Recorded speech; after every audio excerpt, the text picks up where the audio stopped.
ายได้ไปรื่นรมแดนดินที่น่าชื่นชมรื่นรมชื่นชมสุขใจโอ้แอวลือบ่เคยไปเห็นบ่จื้อเมืองเหนืองามล้ำจำตาลาแล้วเมืองฟางเชียงรายเชียงใหม่หนาวนี้จำต้องจากไกลเมืองเหนือฟังใจบ่ลืม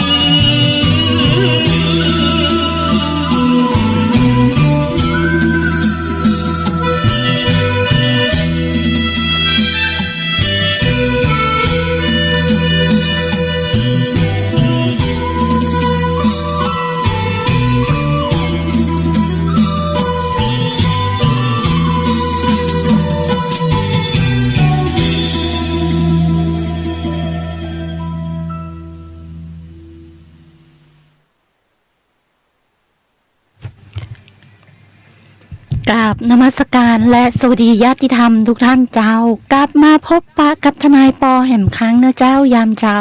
ช่วงเวลา5 ถึง 6 โมงเจ้านะเจ้าช่วงวันเกาะผ่านมาแล้ว1 วันเสาร์ตะวันนี้จะเล่าเรื่องของเจ้าหนี้เงินกู้ทั้งหลายนะเจ้าแล้วลูกหนี้เงินกู้ทั้งหลายจนเรื่องที่ไปว่ามันเข้ากู้ยืมเป็นอาญาได้อย่างไรนะเจ้าก็คือหลอกให้กู้เงินเพื่อให้ผลประโยชน์ตอบแทนที่สูงริ่วนะเจ้าหลอกให้ลงทุนเพื่อผลประโยชน์ตอบแทนที่สูงทำให้เกิดลักษณะที่ว่าแชร์ลูกโซ่ขึ้นมานั่นเองนะเจ้าพระราชกำหนดการกู้ยืมเงินในลักษณะการช่อโกงประชาชน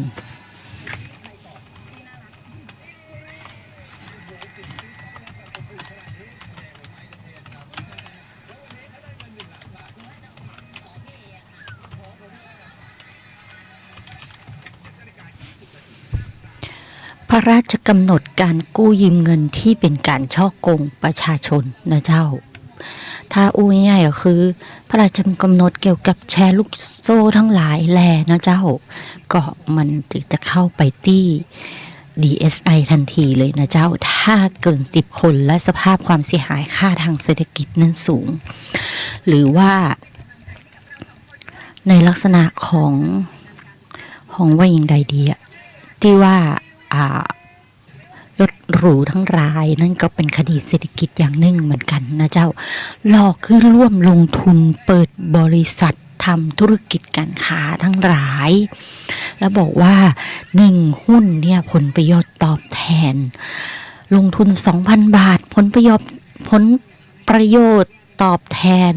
20,000 บาทอย่างอีต้องระวังไว้นะเจ้าลงทุน 30,000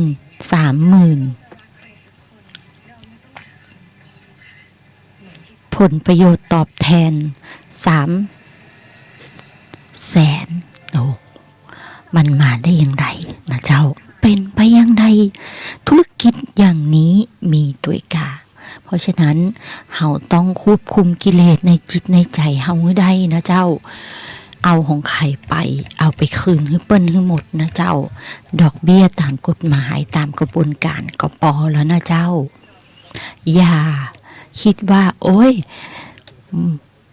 กูตกลงให้120แต่กูคิดในใจว่าโอ้ยกูไม่ให้คืนฟันไปเถอะมึงอะไรประมาณนั้นคือตกลงทำได้กูอย่างไอ้ตอนจะเอานะเจ้าพอถึงเวลาแล้วก็บอกว่าถึงกำหนดเวลายังไม่ถึงกำหนดเวลา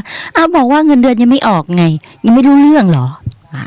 ว่ากันไปนะเจ้าเป็นเหตุเป็นปัจจัยนะเจ้าหรือบอกว่าโอ๊ยฉันไม่มีเงินจะให้ทวงอยู่ได้พูดก็พูดเพราะๆสิคุณรุกนี้เจ้าขาอย่างนั้นเหรอเจ้ารบกวนเอาหนี้ที่ไม่คืน2 เดือน3 เดือนทั้งหลายมาคืนให้เจ้าหนี้ด้วยนะคะคุณลูกหนี้ที่รักต้องทวงอย่างอีกับเจ้า ในลักษณะนี้เมื่ออู้บดีใส่เจ้าหนี้เจ้าหนี้ก็มีโมโหก็โมโหกลับนะเจ้าลักษณะนี้เสร็จแล้วลูกหนี้ทั้งหลายก็ไปประจานบอกว่ามันอู้บดีกับกูในลักษณะนี้จะแก้อย่างใดดีคะคุณเจ้าหนี้ทั้งหลาย หรือในลักษณะของนายจ้างลูกจ้างทั้งหลายนะเจ้าจ้างที่ทำงานไอตอนเริ่มแรกวันแรกโอ้ยใครได้งานทำได้ทุกอย่างนะเจ้าพอถึงเวลาทำงานแล้วสั่งให้ทำไม่ทำเรื่องมากบอกให้เปิดน้ำเบาๆเปิดน้ำแรง3 อาทิตย์แรกทำได้พออาทิตย์ที่4ทำไม่ได้เป็นเรื่องขึ้นมาอีกเรื่องทั้งหลายทั้งมวลนี้ที่ทนายอปอมาพูดนี่ได้นี่ก็คือนายจ้างทั้งหลายเอามาเล่าให้ฟังนะเจ้าลูกจ้างทั้งหลายเอามาเล่าให้ฟังช่วงแรกนายจ้างก็ดีอย่างนั้นอย่างนี้พอตั้งหลังถึงเวลากำหนดเวลาค่าจ้างไม่จ่าย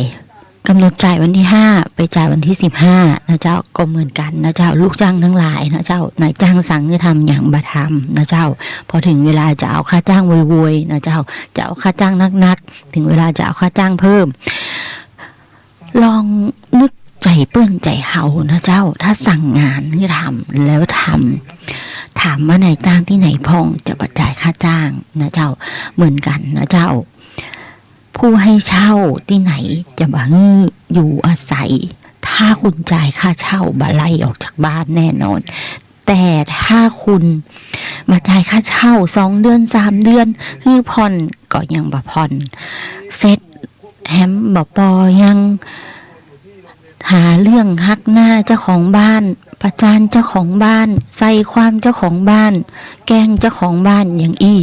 สมควรให้อยู่ต่อก็เจ้าว่ากันไปตามกระบวนการนะเจ้าลักษณะมันเป็นการทำสัญญาลักษณะที่ว่าผลประโยชน์ต่างตอบแทนเมื่อมีผลประโยชน์ต่างตอบแทนมันก็ต้องมีน้ำจิตน้ำใจซึ่งกันและกันนะเจ้ามันไม่ใช่เจ้าหนี้บางท่านหรือผู้ให้เช่าบางท่านก็เขี้ยวเกินนะเจ้าถึงวันที่1ต้องจ่ายทันทีมาจ่ายวันนี้มาได้สัญญาคือวันที่1ไปจ่ายวันที่20มาได้คืออารุ่มอรวยกันไปแล้วนะเจ้า3 เดือน4 เดือนก็คือดูแลกันไปนะเจ้าแต่ถ้าอารุ่มอรวยแล้วยังบัจ่ายนะคือผิดสัญญานะเจ้าถึงกำหนดเวลาชำระหนี้ตามสัญญาแล้วบัจ่ายนั่นก็คือถือว่าผิดนัดชำระหนี้นะเจ้าเมื่อ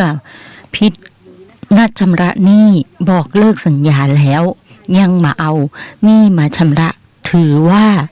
หนี้กู้ยืมนั้นมีการผ่อนชำระบางส่วนหรือเปล่านะเจ้าถ้าผ่อนชำระบางส่วนก็ยังมาเป็นช่อโกงนะเจ้าแต่ถ้ามันมีการผ่อนชำระเลยนะเจ้าบ่มีการจ่ายเลยแม้แต่บาทเดียวบ่ทั้งต้นทั้งดอกกูบ่ฮื้อฟันไปเตอะไปเลยนะเจ้าหุบพักนะเจ้ามันไม่ใช่เรื่องแพ่งละมันเป็นเรื่องช่อโกงนะเจ้าพฤติการอย่างนะเจ้าเจตนาจะหลอกลวงเจ้าหนี้เพื่อที่จะเอาเงินไปโดยบ่คืนนะเจ้าแม้แต่ต้นแต่ดอกกูก็บ่จ่ายในลักษณะนั้นอย่างการฮื้อเจ้าแหมนะเจ้าถ้าเจ้าบ้านของผู้ให้เช่าแล้วนะเจ้าอยู่ไปบ่จ่ายค่าเช่า2 เดือนบ่จ่าย3 เดือนบ่จ่ายเจ้าของบ้านฮื้อออกบ่ยอมฮื้อออกถือว่าบุกรุกแล้วนะเจ้าเพราะว่าอยู่โดยเจ้าของบ้านเพิ่นบอกว่าฮื้อออกแล้วบ่ออกคือนั่นคือการเลิกสัญญาเจ้าแล้วนะเจ้าเมื่อเลิกสัญญาเจ้าบ่ออกจากบ้านที่ฮื้อเจ้านั้นก็เป็นบุกรุกนะเจ้าก็ไปโรงพักกันได้เลยนะเจ้าตรงนั้นว่ากันไปนะเจ้าตรงนั้นไม่ใช่ว่าเรื่องง่ายๆนะเจ้าตี้ทนายปอบ่อยากวุ่นวายตัวเพราะว่าอย่างนะเจ้าคือยกเป็นอโหสิกรรมกันไปนะเจ้าแต่ถามว่าจะไปยุ่งตัวเกาะคงบ่วุ่นวายตัวละเป็นท่านจะลาบกันไหมเจอลูกหนี้ที่รักทั้งหลายแบบนี้นะเจ้าบอกให้มาจ่ายค่าเช่าตะโกนกลางซอยโอ้โหสุดยอดของบักกล้วยเต้นะเจ้ามีอย่างตัวหรือว่าคุณลูกค้าทั้งหลายนะเจ้าเวลามาซื้อของปุ๊บ นั่งเฝ้าซื้อ10 บาทนั่งเฝ้าตั้งแต่10 โมงจนถึงบ่ายโมงอย่างประมาณนั้นนะเจ้าถ้าใครมาก็จะจีให้ซื้อของถ้าใครมาก็บอกให้จีให้ซื้อของจำปอขอสตังค์คุณซื้อของแหมอย่างอี้มันก็บอกปึงนะเจ้าในลักษณะนี้มันเหมือนลักษณะการขอทานหรือเปล่าทนายก็ไม่แน่ใจนะเจ้าอู้ถึงขอทานมาเดียวมันมีพระราชบัญญัติการขอพระราชบัตรขอทานตัวนะเจ้าว่าคนลักษณะเนี่ยเป็นบัตรขอทานนะเจ้าแต่ตะวันนี้นะเจ้ามีไทยใหญ่นะเจ้าเพิ่งมาปรึกษาทนายปอว่าอยากได้บัตรคนไทยในพื้นที่นะเจ้าทนายปอก็บอกว่าทนายปอบัตรนัดเรื่องนี้ทนายปอบอกงูหมูได้ใดคุณมีความรู้เป็นทนายปอก็เลยทนายปอก็งงเนาะในลักษณะนี้เพิ่งก็บอกว่าเนี่ยมีคนบอกผมมานะว่าจะต้องได้แต่งงานกับเมียคนไทยแต่งงานกับเมียคนไทยแล้วคุณหูแล้วคุณมาถามทนายอย่างทนายปอก็เลยงงเนาะแล้วทนายก็เลยถามว่าคุณมีลูกเกิดในเมืองไทยหรือเปล่าเปิ้ลบอกว่ามามีคุณมีบัตรก่อนหน้านี้ไหมมามีแต่บัตรใบเนี้ยที่ได้เพิ่งได้มาแสดงว่าคุณก็ยังอยู่บ่ครบที่จะตามสิทธิตามกฎหมายของพระราชบัญญัติสัญชาตินะเจ้าแล้วคุณเกิดในเมืองไทยหรือเปล่าผมไม่ได้เกิดเมืองไทยเพราะฉะนั้นคุณก็ไม่ใช่คนไทยนะเจ้าในลักษณะนั้นนะเจ้าก็ต้องรอกันไปในลักษณะเดียวกันนะเจ้าคนไทยที่ไปอยู่ประเทศสหรัฐอเมริกาคนไทยที่ไปอยู่ประเทศอังกฤษก็เหมือนกันนะเจ้าก็อยากได้กินการ์ดอยากได้เวิร์กเพอร์มิทอยากได้พาสปอร์ตที่ในลักษณะที่อยู่ในสหรัฐอเมริกาโดยมาต้องมาทำเรื่องขออนุญาตอีกหลายภาคหลายครั้งหลายตอนเสียเวลาในลักษณะนั้นเหมือนน้ำจากที่สูงไหลลงไปเรื่อยๆหรือว่าดีมานด์ซัพพลายในลักษณะของความต้องการค่าเงินที่สูงก็ไหลไปต่างประเทศไปเรื่อยๆนะเจ้าพม่าไหลมาไทยไหลไปเมืองนอกนะเจ้าไหลไปประเทศต่างๆแต่ว่าการที่ประเทศไหนนะเจ้าเปิ้ลจะให้อยู่โดยที่เข้าไปอยู่ในประเทศเปิ้ลแล้วได้ได้อนุญาตแบบกินการ์ดใบอนุญาตตลอดชีพหรือ10 ปี20 ปีว่าไปนั้นในลักษณะมันต้องเป็นคนที่1มีความซื่อสัตย์นะเจ้า2ทำงานนะเจ้า3ทำคุณประโยชน์ให้กับประเทศนั้นนะเจ้าสิ่งเหล่านี้คุณประโยชน์คืออย่างจ่ายภาษีให้ประเทศนั้นเต็มส่วนนะเจ้าทำงานที่เป็นประโยชน์นะเจ้าและความซื่อสัตย์ก็คือจะต้องไม่มีประวัติการกระทำความผิดนะเจ้าถ้ามีประวัติการกระทำความผิดเปิ้ลก็ไม่อยู่มาในประเทศไทยตม.เปิ้ลก็พักออกต่างประเทศออกนอกประเทศไปนะเจ้าในลักษณะนั้นเพราะฉะนั้นนี่คือเงื่อนไขเป็นไปตามหลักเกณฑ์ของกฎหมายทุกประเทศนะเจ้าถ้าคุณจะบอกว่าคุณอยากได้เงื่อนไขของสัญชาติหรือเงื่อนไขของใบอนุญาตอยู่ในประเทศนั้นๆตลอดไปทันทีมันเป็นไปบ่ได้นะเจ้าคุณทำประโยชน์อย่างให้ประเทศไทยแค่ไหนคุณมีบัตรไทยใหญ่บัตรบัตรไทยใหญ่บัตรพื้นที่สูงที่บัตรสัญชาติไทยแล้วคุณบอกว่าคุณอยู่ในวงการกฎหมายเหมือนกันเดี๋ยวผมจะไปขอในศูนย์ราชการหน่วยงานในศูนย์ราชการถามว่าใครที่ไหนจะออกบัตรให้คุณถ้าคุณเกิดในประเทศไทยคุณก็ได้อยู่แล้วแต่นี่คุณไม่ได้เกิดในประเทศไทยซ้ำปอทำงานที่คิดดูเอาเองนะเจ้าคุณบอกว่าอยู่ในกระบวนการของกฎหมายคุณเป็นรปภ.ในศาลหรือคุณเป็นนิติกรในศาลหรือคุณเป็นทนายในศาลหรือคุณเป็นอย่างในศาลคุณอยู่ในกระบวนการของกฎหมายทนายปอก็ยังงงอยู่ในลักษณะการตั้งคำถามของเปิ้ลนะเจ้าเพราะภาษาที่เปิ้ลอู้คือมันบ่ชัดเจนนะเจ้าในลักษณะนั้นในลักษณะนี้ทนายปอจะ นึกข้อกฎหมายอย่างมาตอบเปิ้นดีทนายปก็พยายามลำดับการตั้งคำถามในข้อเท็จจริงนะเจ้าเพื่อที่จะให้ท่านได้ข้อกฎหมายที่แม่นยำไปแต่มันข้อเท็จจริงที่ถามไปมันบ่ได้เลยมันบ่ได้เลยมันก็บ่สามารถจะตอบข้อกฎหมายที่แม่นยำไปให้ท่านได้เพราะฉะนั้นก่อนที่จะต้องการข้อกฎหมายอย่างจากทนายปอให้ตอบคำถามทนายปอถ้าตอบคำถามได้และดึงข้อเท็จจริงออกมาให้ทนายปอได้ตามที่ทนายปอถามโอเคจบคุณได้นะเจ้าข้อกฎหมายแต่นี่ข้อเท็จจริงแม้แต่ข้อเท็จจริงคุณยังให้ทนายปอไม่ได้เลยข้อกฎหมายแล้วจะตอบได้อย่างไรล่ะเจ้านี่คือปัญหานะเจ้าการปรึกษากฎหมายต้องสามารถตอบข้อเท็จจริงและละเอียดนะเจ้า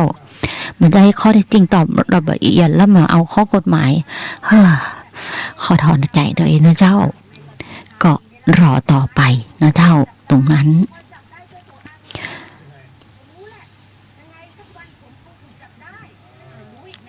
เพราะฉะนั้นตรงนี้นะเจ้าคนทำงานนะเจ้าถ้าเขาไม่อยู่ในเมืองไทยเผอิญถ้าเกิดลูกในประเทศไทยโอเคลูกเป็นคนที่เกิดในประเทศไทยก็ต้องรอนะเจ้าจะได้บัตรลูกของ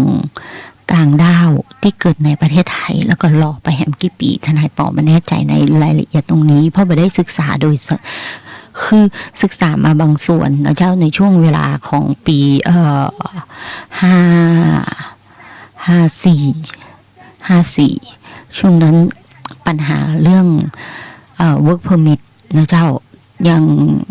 อนุญาตให้เข้ามาทำงานในไทยนะเจ้ายังเข้มงวดเข้มข้นอยู่นะเจ้าหลังจากนั้นมามื่นก็เริ่มปล่อยนะเจ้าให้เข้ามาด้วยเก็บค่าใบอนุญาต work permit ในประเทศไทยที่สูงนะเจ้าแล้วก็บังคับให้ทำประกันสังคมเพื่อที่จะได้สิทธิรักษาสิทธิรักษาพยาบาลนะเจ้ามันก็เป็นประโยชน์กับผู้ทำเองแม้แต่คนไทยยังก็ต้องทำประกันสังคมเลยนะเจ้าตรงนั้นก็ว่ากันไปนอกจากว่าเป็นผู้มีรายได้น้อยก็ใช้สิทธิ์บัตรทองมาต้องทำประกันสังคมแต่ถ้าทำงาน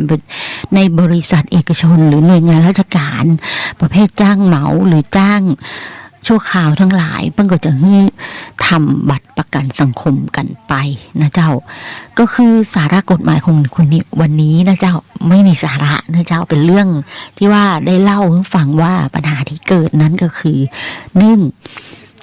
เจ้านี่ก็มาเปรียบเปยนะเจ้าลูกนี่ก็มาเปรียบเปยนะเจ้าคนอยากได้สัญชาติก็มาอู้เพื่อที่จะอยากได้สัญชาติเขาบอกว่าโอ้ยพี่น้องกันเป็นพี่น้องกับประธานาธิบดีขึ้นมาทันทีเลยนะเจ้าแต่คนที่บ่ได้ประโยชน์ก็จะแบบประเภทว่าโอ้ยมันไม่ดีหรอกไม่ต้องไปพูดกับมันไล่มันออกไปในลักษณะนั้นนะเจ้าก็คือคนที่ได้ผลประโยชน์ก็จะบอกว่าดีได้ความรู้ไปนะเจ้าแต่ถ้าคนที่บ่ได้ความรู้ไปก็โกรธนะเจ้าในลักษณะนั้นกระบวนการทั้งหมดนะเจ้ามันต้องมีลำดับขั้นตอนบอกว่าจะนี่ในทางแพ่งหรือนี่ในทางอาญานะเจ้านี่ในทางอาญานั้นจะเกิดขึ้นเมื่ออุบัติเหตุนะเจ้าหรือตั้งใจทำร้ายตั้งใจฆ่านั่นคือเกิดหนี้ค่ารักษาพยาบาลนะเจ้าหนี้ค่าชดเชยนะเจ้าที่ทำงานมาได้เพราะถูกฆ่านะเจ้ากี่ปีก็ว่ากันไปนี่ค่ะอุปการะเลี้ยงดูนะเจ้าอุบัติเหตุทั้งหลายแล้วนี่นั้นจะถึงกำหนดชำระหนี้ได้อย่างไรนะเจ้านี่ในทางละเมิดก็คือนี่ในเรื่องการทำร้ายร่างกายในการฆ่าอุบัติเหตุจะถึงกำหนดเป็นถือว่าผิดนัดชำระหนี้ตั้งแต่วันที่เกิดเรื่องนั้นเลยนะเจ้าก็เอาดอกเบี้ยเรื่องผิดนัดมาใจายได้ทันทีถ้าเขียนไว้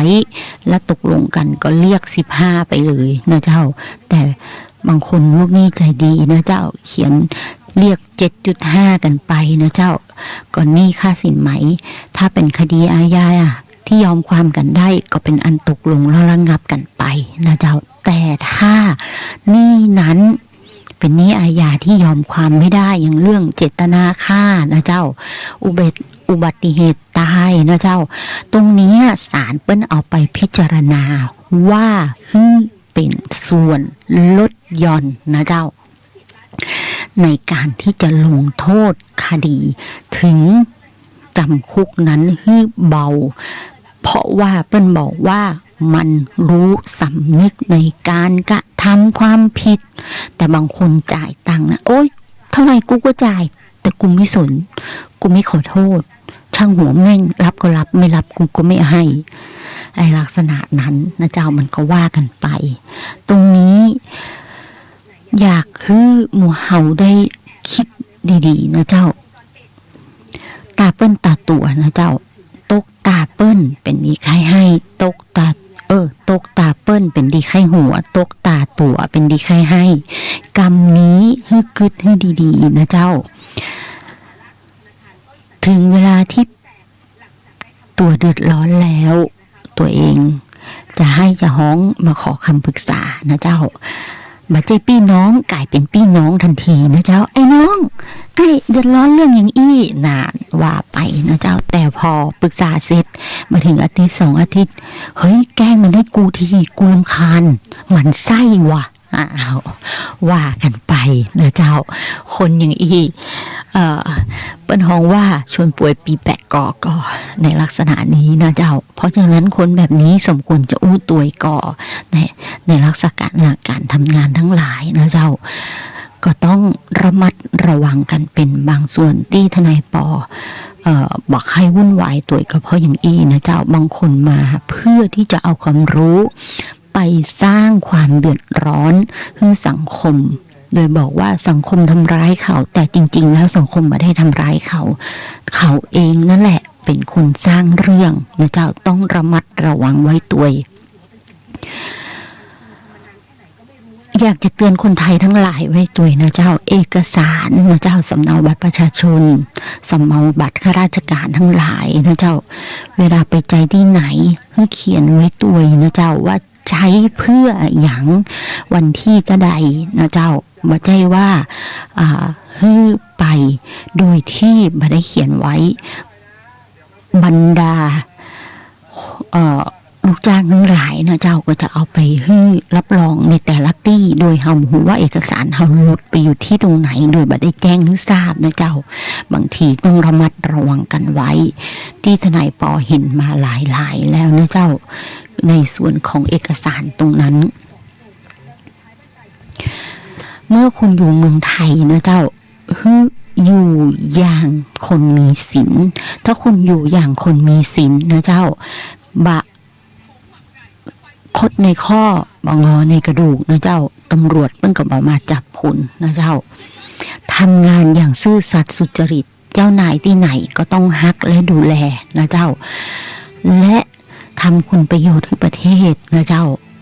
ทำประโยชน์ให้ประเทศแทนคุณแผ่นดินเหมือนที่คนจีนเข้ามาในประเทศไทยหรือคนจีนไปในประเทศต่างๆนะเจ้าเปิ้ลก็จะมีหลักการว่าแทนคุณแผ่นดินคุณบ้านเกิด2 อย่างนะเจ้าเพราะฉะนั้นในการทำงานแต่ละที่ก็ต้องควบคุมกิเลสของตัวเองให้ได้อย่างวันศืนนี้ข่าวออกมาว่ามีการ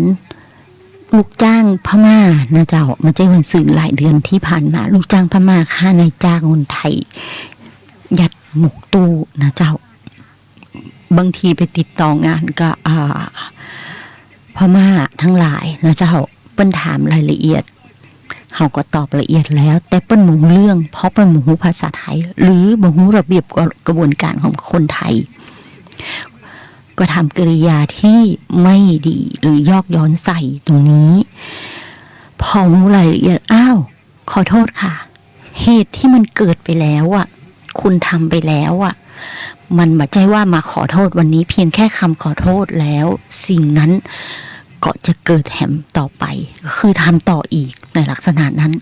กูขอโทษแล้วไงไม่รู้เรื่องเลยอีเชี่ยเป็นอย่างอันไปแหมก็ต้องระมัดระวังตัวนะเจ้าคือทนายปอยากให้หมู่เฮาบอกว่าจะคนไทยหรือชาวต่างชาติก็คือคนเหมือนกันนะเจ้าควบคุมกิเลสให้ได้ถ้าควบคุมกิเลสได้ตรงนี้นะเจ้าคุณก็จะอยู่ได้อย่างสงบและสันติสุขไอ้ประเภทกำไม้กำมวยกำมีดวิ่งไปที่ในโรงพยาบาลหรือกำไม้กำมวยกำมีดไปตามคิวต่างๆมันก็จะเกิดขึ้นนะเจ้ามาออกมา นายจริงมึงออกมาในลักษณะจะมามีอย่างนั้นเกิดขึ้นจะมีการเข้าใจผิดคือหูระเบียบหูกระบวนการของการทำงาน เพราะฉะนั้นถ้าบ่หูต้องถามถ้าถามแล้วบ่เข้าใจเหตุตรงนี้มันเพราะอะไรอย่างบ่เข้าใจอย่างนั้นจะดีกว่านะเจ้าในลักษณะนั้นก่อนที่จะไปกล่าวโทษว่ามันหักหน้ามันหาเรื่องมันมาใจนะเจ้าในกระบวนการทั้งหมดนะเจ้าอย่างเจ้าไปติดต่องานราชการเจ้าหน้าที่เพิ่นก็ติดต่อประสานให้ดีนะเจ้าดูแลดีนั่นก็คือสื่อสารกันเข้าใจถ้าสื่อสารกันบ่เข้าใจมันก็ต้องมีเหตุขัดแย้งขึ้นมาเหตุขัดแย้งก็คือมันมาจากไอ้อย่างมองให้ดีนะเจ้าในลักษณะนั้น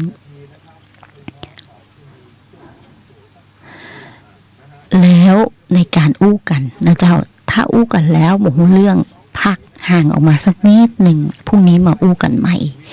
ต้นเหตุของความขัดแย้งนั้นมาจากไอ้อย่างพม่าคนไทยก็คือคนเหมือนกันนะเจ้าอยู่กันอย่างสันติสุขนะเจ้าคนไทยพึ่งพาแรงงานก็จ่ายค่าแรงนะเจ้าและพม่าเมื่อคนไทยทำงานนะเจ้าก็ต้องทำงานตามกระบวนการที่คนไทยมันบอกช่วยประหยัดเงินให้นายจ้างนะเจ้าบอกว่าอะไรอย่างนะเจ้าลูกค้าต้องการอย่างใดทำตามที่ลูกค้าบอกแล้วลูกค้าก็จะกลับมาที่ร้านค้าของคุณตลอดเวลานะเจ้าไม่ใช่ว่าลูกค้าบอกว่าอย่างอี้อ้อยมึงไปทำเอาเองกลับบ้านไปเลยกูรำคาญ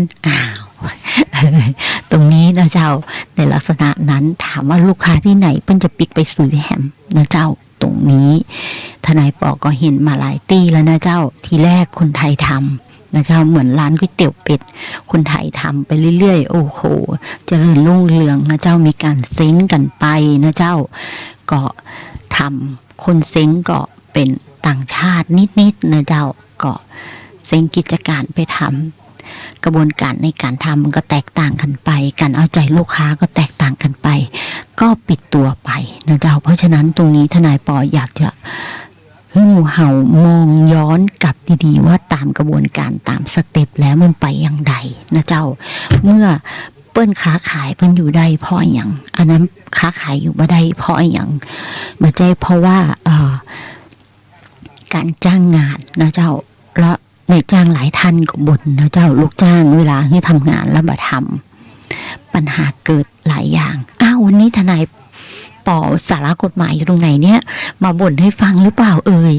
เปล่าเจ้าจะนำเข้าสู่กระบวนการของ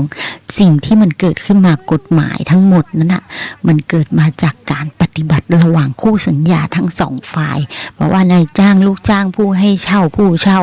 ผู้กู้ยืมผู้ให้กู้ยืมในลักษณะนั้นแต่ผลประโยชน์ตอบแทนนั้นต้องพอเหมาะพอควรนะเจ้าถ้าสูงเกินควรนะเจ้าฝ่ายใดฝ่ายหนึ่งมันก็ต้องล้มเสียหายในกิจการเหมือนกันนะเจ้าก็ว่ากันไปเสาร์หน้ามาพบมาปากกันใหม่นะเจ้าเดี๋ยวจะเอาเรื่องอื่นที่เป็นกฎหมายใหม่มาเล่าให้ฟังนะเจ้าในส่วนที่ให้คำปรึกษาไปก็จะมาเล่าว่ามีการปรึกษาอะไรอย่างขึ้นมานะเจ้าวันนี้กราบนมัสการลาและสวัสดีญาติธรรมทุกท่านเจ้า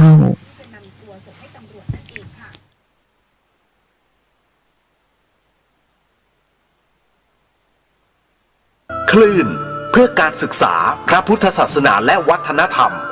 ระบบ FM 104.5 เมกะเฮิรตซ์รายการต่อไปเป็นรายการมรดกธรรมกำเมืองดำเนินรายการโดยพระครูวิสิทธิ์ศรีลาภรณ์